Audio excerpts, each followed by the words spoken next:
Welcome to Power Players. I'm Rena Nine, and joining us today is former presidential candidate and former Congressman Ron Paul. Well, thank you so much for making time joining us. I want to start off first. Now that you've left Capitol Hill, it's been some time. How is life post Capitol Hill?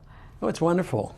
I don't have to worry about John Boehner's schedule. I don't have to check with him to find what plane I have to get on to get to Washington. So I haven't missed that, but I've been able to do what I like to do, and that is to speak out on issues and talk about what I've been trying to talk about for 30 years. What's the chances in 2016 we'll see another Paul for President campaign, this time your son, Senator Rand Paul? Well, you'll have to ask him. But you think he probably has a good shot at it?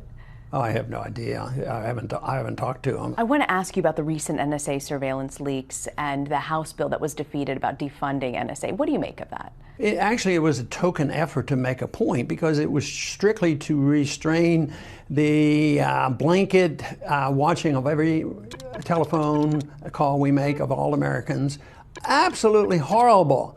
I can't imagine why any American would say, "Oh yeah, we need that. We want the government to know everything I do forever on all my." This was just telephones. But the part that bothers me the most, they've been doing this for years. That's why when this story broke, they say, "Ron, were you surprised about this happening? Did you know about this?" Well, I've been complaining about them spying on us for 30 years. One particular thing about you is you did your thing, what you believed in.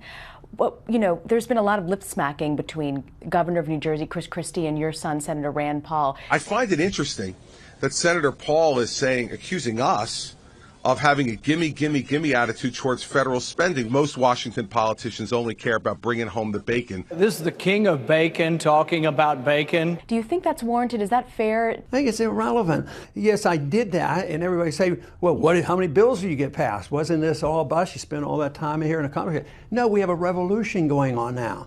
It's an intellectual revolution. It isn't this political shenanigans that everybody wants to talk about. I think it's useless. So I deal in the philosophy of economics, non-interventionist foreign policy, and personal civil liberties. And that's an entirely different issue than dealing with the shenanigans going on in Washington. I want to ask, the group that was born out of your presidential campaign, the Campaign for Liberty, released a statement criticizing Senator Marco Rubio for voting against your son's bill to restrict aid to Egypt.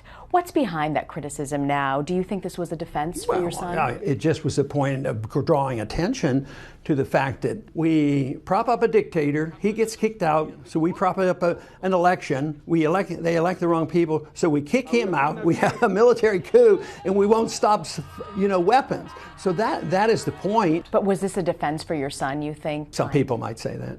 Congress has the worst approval ratings right now. What do you say to Americans who are disgruntled about Capitol Hill and where the country is going? What advice do you have to them? I'm not surprised. That's a logical consequence of the fact that the country is absolutely broke.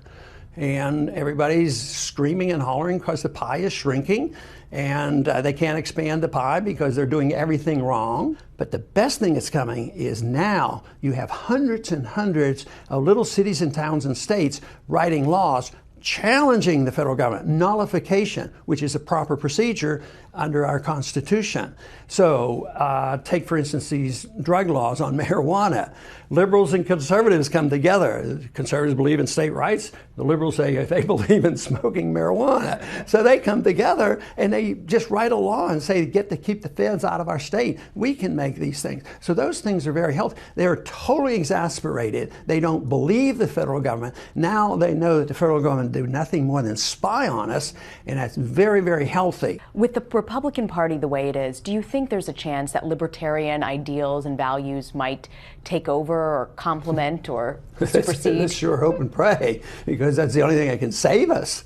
And I think that is coming. And we frequently use the quote about, when an idea whose time has come, armies can't stop it. Well, you may have left Congress, but you still have a fire in your belly, that's for sure.